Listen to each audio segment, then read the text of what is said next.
This clip is brought to you by SaveWithConrad.com.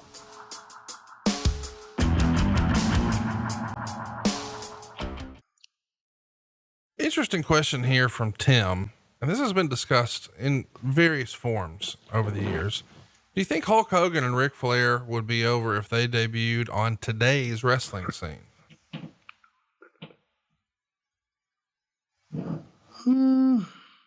I guess that's open to interpretation too, Arn, because on the one hand, you could say, is the question, could they take their 80s persona and plop it in today's wrestling scene and get over with it? Or are those guys able to pivot to whatever the latest and greatest is? Could they have adjusted their character, as we saw Hulk Hogan did over time, in order to sort of fit in today's wrestling scene? I think Rick would come closer to fitting in immediately just because, and we're talking, just action, right. The upside down bump, the level of activity during his match, and, start and stop and falling on his nose, whatever the deal was, attacking with those chops. It was a more wide open style, which might fit better today.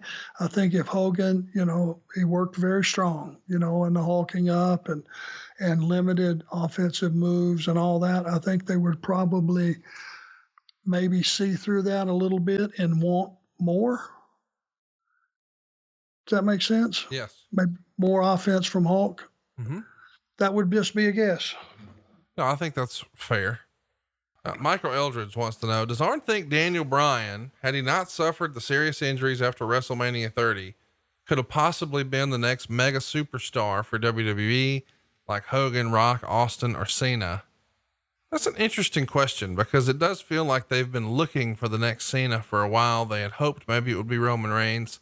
I don't think that's yet to really happen, but it did feel like Bryan had so much momentum going into WrestleMania 30 that if anybody was going to have a shot, maybe it was Daniel Bryan. What say you? The audience loves Daniel Bryan. I love Daniel Bryan because he's the guy that just won't quit. He won't stay down. And, the longer his matches go, and if you watch him very carefully, he's not just a smaller guy that is just not staying down. He's an ass kicker. Daniel Bryan has some skills, and from mat wrestling to coming across that ring and sticking a double drop kick in your nose, coming off the top, you name it. He doesn't have any weaknesses.